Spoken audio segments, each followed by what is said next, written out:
Hello everyone, magandang buhay po sa lahat. Welcome po kayo dito sa aking Mathematics Tagalog tutorial. Sa video na ito, I am going to discuss and illustrates the different steps on how to draw triangles given its angle measures. So, given the three angles of a triangle, we are going to draw the triangle with these angles. So, papaano po kaya? Papaliwanag ko po yan sa inyo step by step. Okay, so let's start with the first example. Draw triangle with angle measures 40 degrees, 60 degrees, and 80 degrees. Okay, so what is the first step that we're going to draw? We are going to draw a line using your ruler. Okay, and then your pencil, draw a line. So yung haba ng line dito ay depende po sa inyo kung gaano po kalaki yung triangle na i-draw ninyo. Okay, so next step, kapag meron na po kayong line, ay dodraw na po natin yung first angle which is 40 degrees. Okay? So using your protractor, okay, ay hanapin po natin yung 0 sa protractor. Ito po yung 0 sa protractor ko. And then, tatapat po natin sa line dapat na na-create po natin kanina. Okay? And then yung endpoint ng line dapat ay nasa gitna po ng ating protractor. Ito po yung endpoint ng line na ito. Ito po yung gitna ng protractor. Okay? So, to draw 40 degrees or locate 40 degrees, ito po yung line. And then, dito po tayo mag-start na mag-count ng 40 degrees pataas. Okay? So, 10, 20, 30, 40. So, ito po yung 40 degrees. Okay? Yung part na ito, maglagyan po natin ito ng mark. Okay? Maglagay po tayo ng mark using your pencil. So, ito na po yung ating 40 degrees. Okay, next, after po natin ma-mark yung 40 degrees, ay gamit po tayo ng ruler. Okay?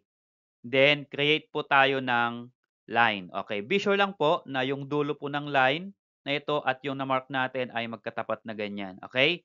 And then, draw a line using your pencil. Okay?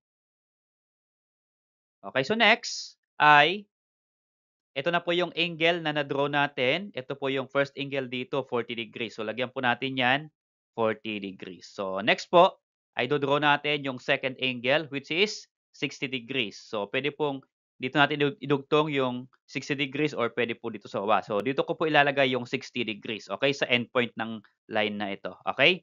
So, using your protractor again, okay, yung dulo po ng line na ito, ilagay po natin yung gitna ng protractor. Be sure po ulit na naka-0 po yung protractor, okay? And then, andito po yung line. So, dito po tayo mag-i-start na magbibilang kasi andito po yung line. Ito po yung endpoint. So, 60 degrees po yung ima-mark natin, hahanapin natin. Mula po dito, ito po yun ay 10, 20, 30, 40, 50, 60. Okay? So, ito po yung 60 degrees. Magma-mark po tayo dito using your pencil. Okay? So, ito na po yung ating 60 degrees. Okay, so next po, after po natin ma-mark, again, use your ruler. Lagay po natin dito ulit. Yan.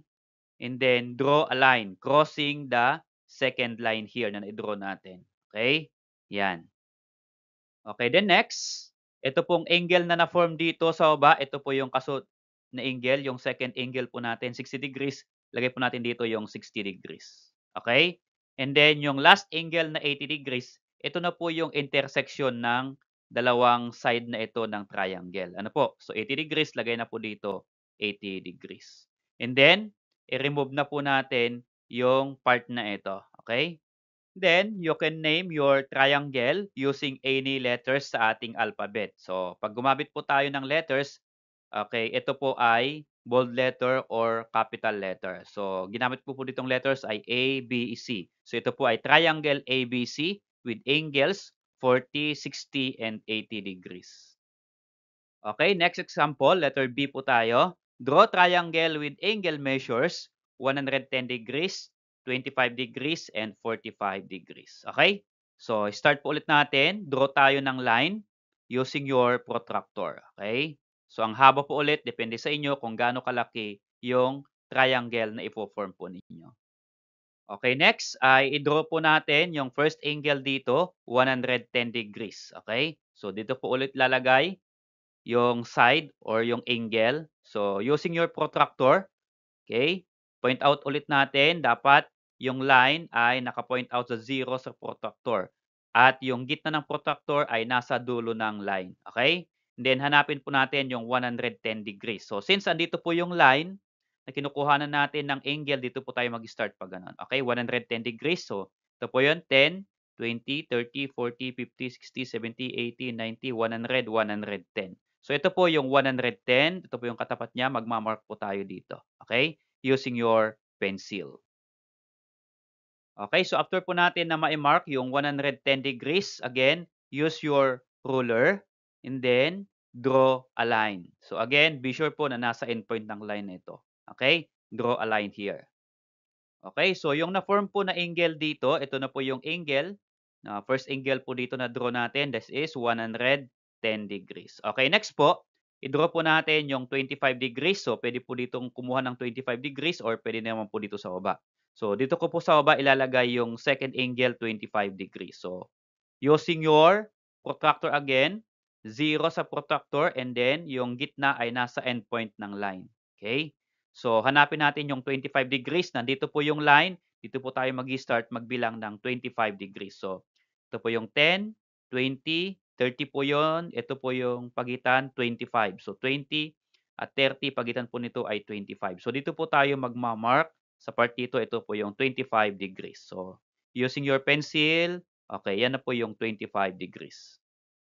Okay, so next ay gamit po tayo ng ruler ulit sa endpoint ng line at yung na-mark po natin, draw po tayo ng line dito. Dapat abot po yung second line na na-form po natin dito kanina. Okay? So, draw a line using your pencil. Okay, so yung angle po dito na na-form natin, ito po yung pangalawang angle, 25 degrees. So, ilagay po natin 25 degrees. And then, ito pong pangatlong angle na 45 degrees. Ito na po yung angle na na-form po dito. Okay, so lagay po natin dito 45 degrees. Okay? And then, pwede na pong erase po natin dito yung part na ito para ma-form po natin yung triangle.